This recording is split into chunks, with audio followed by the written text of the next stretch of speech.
we have the highest level of bets against US stocks since 2011. And according to MarketWatch, this is actually good for the stock market because it acts as a contrarian indicator. And here it is. The largest net short positioning in the S&P 500 futures, we're talking about futures here, the E-minis, since 2011. So you might look at this and say, okay, any good quote-unquote reading in the CPI, and we will see stocks blasting higher. Massive short covering rally. And here's what they say.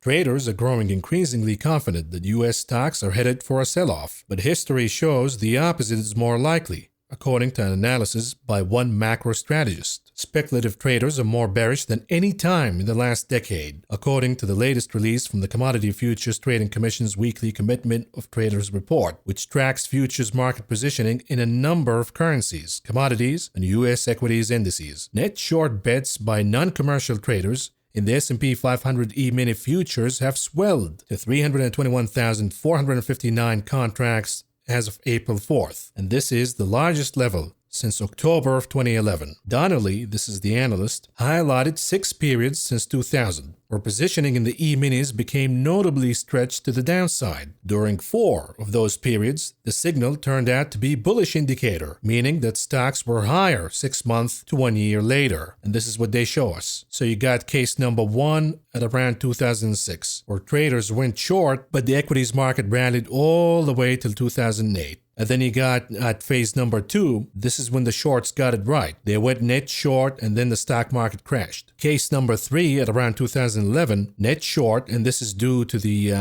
debt ceiling, if you recall. People went short and then we got the resolution of the debt ceiling, and higher we went in equities. Case number 4, at around 2015, 2016, the elections, it appeared that Trump is about to win. We never had a reality TV show host becoming president. A lot of folks went short. And of course, after the elections, we got all of these promises about tax cuts, and here comes another massive rally. In case number 5 in 2020, we know that folks panicked and they went net short. We had no idea what's about to happen with the pandemic. And then of course came the Fed to the rescue with the largest tsunami of liquidity in human history, and crisis averted. The shorts have been proven wrong, and the stock market rallied higher, creating one of the largest bubbles of all time, if not the largest, the everything bubble. And then case number 6 back in the summer, traders went net short on the summer rally, which was bullshit. Jackson Hole Powell came out, and the rally faded away, so the shorts were right in this case. Now we have case number 7. You're already aware about the circumstances. We have inflation, we have bank collapses, but we also have hopes that the Fed will ease down. We also have hopes of a soft landing. And the strategist in this case says that if you look at the previous 6 cases, the majority of them, the stock market moved higher, not lower. So case number 7 should be the same. The bears will counter and say, if you look at different cases, you got different circumstances. And the closest case that we have to today's action is the